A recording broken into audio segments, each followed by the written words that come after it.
कृषि राज्य मंत्री भागीरथ चौधरी के पुत्र एवं युवा सामाजिक कार्यकर्ता सुभाष चौधरी ने अपने जन्मदिन के अवसर पर सामाजिक, धार्मिक और पर्यावरणीय मूल्यों से जुड़ी एक अनुकरणीय पहल की। उन्होंने दिन की शुरुआत मदनेश गौशाला में गौसेवा से करते हुए गौमाता की सेवा का संकल्प लिया। इसके पश्चात वे लव कुश वाटिका पहुंचे, जहां उन्होंने पौधारोपण कर पर्यावरण संरक्षण का संदेश दिया। सुभाष चौधरी ने कहा कि एक वृक्ष एक जीवन के बराबर है, प्रकृति से प्रेम मानवता से प्रेम है। दिन की शुभ शुरुआत के बाद वे चुंगी वाले बालाजी मंदिर पहुंचे और बालाजी महाराज के दर्शन कर उनका आशीर्वाद प्राप्त किया।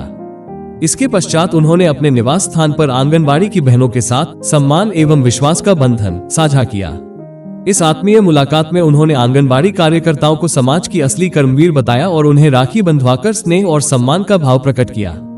सुभाष चौधरी ने इसके बाद क्षेत्र के युवा साथियों से संवाद कर उन्हें सामाजिक जागरूकता, पर्यावरण संरक्षण और सेवा भावना से जुड़ने का संदेश दिया। सबसे पहले तो मेरे जन्म दिवस पे रातें उठते ही भगवान को और माँ बाप को ये आराधना के भगवान मेरे से किसी का बुरा नहीं करे, भला करे। और सबसे पहले तो गौशाला में जाकर गौ माता की सेवा की। उसके बाद लव कुश अपने जो वाटिका आपको पता हो जो नए बस स्टैंड के पास है, वहां जाकर पौधारोपण से शुरुआत करी। उसके बाद हमारे पास में ही चुंगी वाले बालाजी है, वहां पे बालाजी के दर्शन करने के बाद मेरी लाडली प्यारी बहनों के बीच में इनकी आज ये जन्म दिवस ऐसा नहीं है कि इनकी जो आज ये राखियां भी इतनी बांध रहे हैं, तो ये हमारी भी भाई की भी ड्यूटी बनती है कि वो हमेशा इनकी सेवा करे।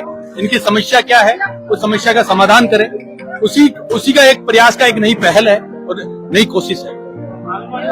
कहना है कि 25 साल में पहली बार किसी ने इस तरह बुलाया है, मान दिया है, तो उनके लिए आप क्या करेंगे?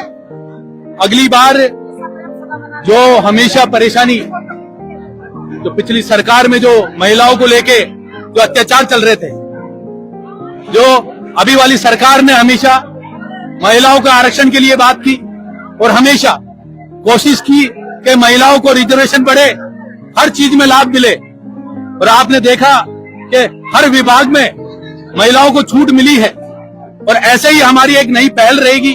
जो सबसे पहली जो बहनें हैं, लाडली बहनें हैं, इनकी जो मूल समस्या है, और आज राखी बांधते बांधते बहनों ने बताया भी है कि जो पेंशन की सबसे मूल समस्या है, उस समस्या का समाधान करेंगे। आज मैं आप सबके बीच में ये आश्वस्त करता हूं कि ये जो आपकी पेंशन की समस्या है, उसका जल्दी से जल्दी इसका निवारण करेंगे।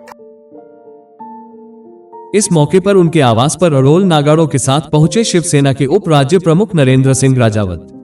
गोपी गुर्जर ने सुभाष चौधरी का माला साफा पहनाकर केक कटवाकर जन्मदिन की बधाई दी। अपनी आस्था और संस्कारों के अनुरूप उन्होंने दिन का समापन श्री वीर तेजाजी धाम सुरसुरा में दर्शन व आशीर्वाद से किया। तत्पश्चात पुष्कर स्थित श्री बैजनाथ महादेव मंदिर में रुद्राभिषेक कर भगवान भोलेनाथ का आशीर्वाद प्राप्त किया। इस अवसर पर सुभाष चौधरी ने कहा कि ये दिन मेरे लिए केवल जन्म का नहीं, बल्कि सेवा, संस्कार और समाज से जुड़ने का अवसर है। मैंने अपने जन्मदिवस की शुरुआत गौसेवा, पौधारोपण और धार्मिक दर्शन से की, ताकि जीवन के हर पक्ष, प्रकृति, संस्कृति और आध्यात्म को प्रणाम कर सकूं। आंगनबाड़ी बहनों से राखी बंधवाना मेरे लिए गौरव का क्षण था। ये वे महिलाएं हैं जो समाज की जड़ों को सींच रही हैं। उनका सम्मान करना हम सबकी जिम्मेदारी है। मेरे युवा साथियों से यही कहना है, सेवा, सद्भाव और सादगी को अपनाएं। यही रास्ता है विकास और विश्वास का। मैं ईश्वर से यही प्रार्थना करता हूँ कि मुझे समाज की भलाई के लिए और अधिक समर्पण, ऊर्जा और मार्गदर्शन मिलता रहे।